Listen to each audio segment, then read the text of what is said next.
everybody, Suzanne Kellner-Zinck, Donnie Vision's Hypnosis.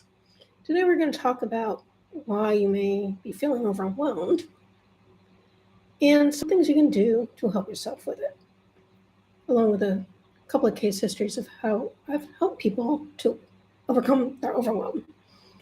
Because sometimes it's something else. So first of all, why do we feel overwhelmed? Well, a lot of times it comes about because we have a big project that we have to do and we don't really know how to do it. We don't know how to break it down into small steps. Sometimes it's having really hard conversation with somebody that you really don't want to have. If you're a business person, you might have to call people and ask for money and you don't like doing that so much. But it has to be done with some folks periodically. Sometimes it's just a matter of just feeling anxious. And the anxiety is coming from a past event that's just popping up into your subconscious mind. And you may or may not know what's causing it, which can be kind of frustrating because no one wants to feel anxious and not know why. And other times, people will just procrastinate and not do anything because they're perfectionists and they don't know how to know when it's good enough.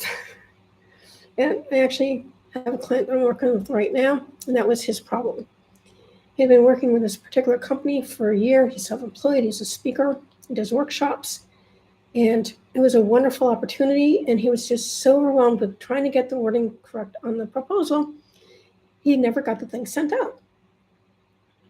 We did some work together. We found out what was causing the problem, and it really wasn't about the proposal per se. He was feeling depressed, actually, which is why he was procrastinating and feeling overwhelmed because of things that were happening in his family. We worked on clearing that stuff, and then I helped him to see himself getting the proposal done in the hypnotic state, and guess what? He got the contract. It was a multi-year, $80,000 a year contract to do workshops and speaking, and the guy is a brilliant speaker. Wonderful, wonderful thing that occurred.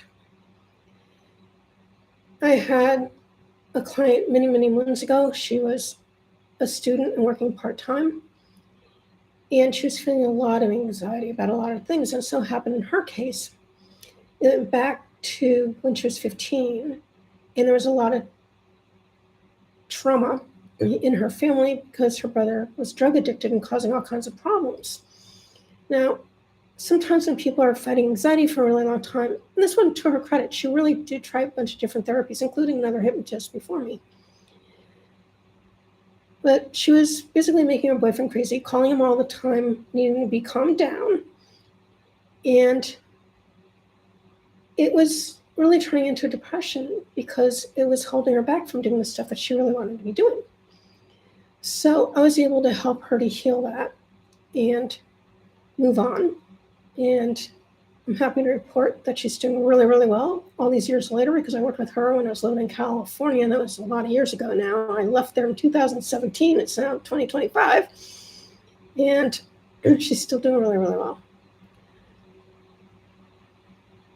And then we might have to do something like find a new job. A lot of people are getting laid off. Some people are getting fired for saying stupid things about other people. And perhaps their company doesn't like that too much. We're seeing that in the news these days in the United States.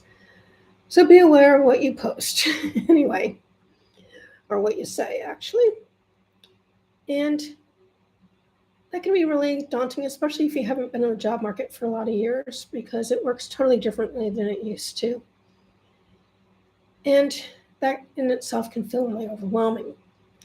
But truthfully, taking action, any kind of action, is going to help you feel a hell of a lot better than doing nothing. And I can tell you that when I've been through the worst of my depressions in the past, I never really had a lot of anxiety particularly, but I did have depression many years ago, and it was really hard to do anything. And the thing that always made things feel better was taking whatever that action was. And sometimes it was picking up the phone and making a call to get a job, because back in those days, I was working jobs until I learned that I'm totally unemployable. But that's a different story for another day. So you want to take actions. And sometimes it's as simple as going to Chat GPT or Perplexity AI and asking the AI, given a scenario, what you're dealing with, and it will tell you exactly what you need to do, step by step. It's absolutely amazing. I've done this for school projects that were really large and onerous that needed to get done in a very quick period of time, relatively speaking, for the size of the project. I've done it to figure out how to do a ton of stuff that I don't know how to do technologically speaking. I've asked questions about things that I just wanted to learn more about or how to do. So I would suggest that you use AI because it's really quite good. And if all of that fails, well, down in the description below, I have a calendar link so you can get a free consultation video call.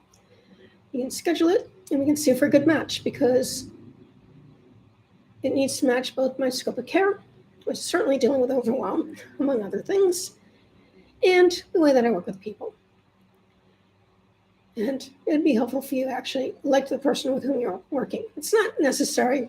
Respect is really more like it, and knowing that they have a sense of expertise, but it still is great to have rapport, because without rapport, nothing happens. Anyway, I thank you very much for spending your time with me. Till next time. Bye-bye.